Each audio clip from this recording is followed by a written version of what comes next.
তো আমায় সহ্য করতে পারছে না যারা, তারাও পাউক সফলতার দেখা। প্রতিপক্ষ শক্তিশালী না হলে খেলা জমে না একা। বাপ মায়ের অর্থ সম্পদ নিয়ে যারা করছে প্রতিহিংসার বড়াই, সময়ের ব্যবধানে আজ তারাই করছে জীবনের সাথে লড়াই। হিংসা করতে করতে ফুরিয়ে যাচ্ছে বেলা, সময়ের দিচ্ছে না দাম। এই মুহূর্তে আপনার চোখের সামনে ভেসে বেড়াচ্ছে কিছু মানুষের নাম। তো আমরা চুপি চুপি একটি ছাগলের কাছে যাইতেছি ভিডিও বানানোর জন্য। তো দেখি ছাগলটা থাকে কিনা। এই হলো সেই ছাগল যেটার কথা ইত্যাদি আমি বলছি। এই দেখেন ছাগলটি নির্জন এলাকায় খুব সুন্দরভাবে ঘাস খাইতে আছে। আর ছাগলটির ঘাস খাওয়া দেখে আমারও খুব সুন্দর লাগতেছে, কারণ এই ছাওয়ার পরিবেশে বসে ছাগলটি একা একা বসে এখানে ঘাস খাইতেছে, যা দেখতে খুবই সুন্দর লাগে।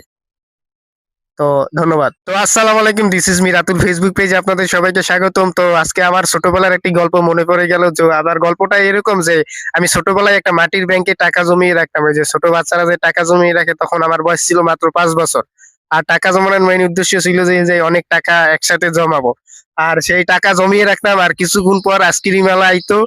আর আমি সেই টাকা আবার সকালে ভরতাম, দুপুরে আবার যখন আইসক্রিম মেলা আইতো তখন আবার সেই গেলে বাই করতাম।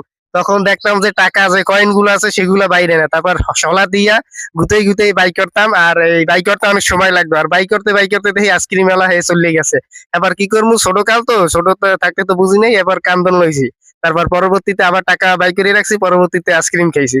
এই রে ভাই, এটা কি দেখা যাচ্ছে দেখি। আরে আস্তে আস্তে আস্তে আস্তে, এই তো একটা চাই দেখা যাচ্ছে যেটি দেখতে খুবই সুন্দর লাগে। আর এই চাইটি পাতার মূল উদ্দেশ্য হলো গিয়া পানি, হয়তো এই একটা ধান কাট দেখা যাচ্ছে। আর এই একটা ধান কাট খুব খালি, এটাকে ধান কাটা হয়েছে। আর এখান থেকে পানি হয়তো সম্ভবত এদিকে যায়, আর হয়তো পানির সাথে সাথে মাছ এখান থেকে ঢুকে। আর মাছ ঢুকার কারণে হয়তো চাইটাতে বেজে যায়। যা অনেক কৃষক খুব আশা নিয়ে এখানে চাইটি পেতেছে, যা দেখতে খুবই সুন্দর লাগে। আর উপরে দেখা যাচ্ছে যে অনেক সুন্দর করে ঢেকে দিয়েছে, যাতে গরু ছাগল হয়তো না দেখে ভাঙে, এবং কি সুর না ভাঙে, সেজন্য এখানে হয়তো এটি ব্যবহার করা হয়েছে।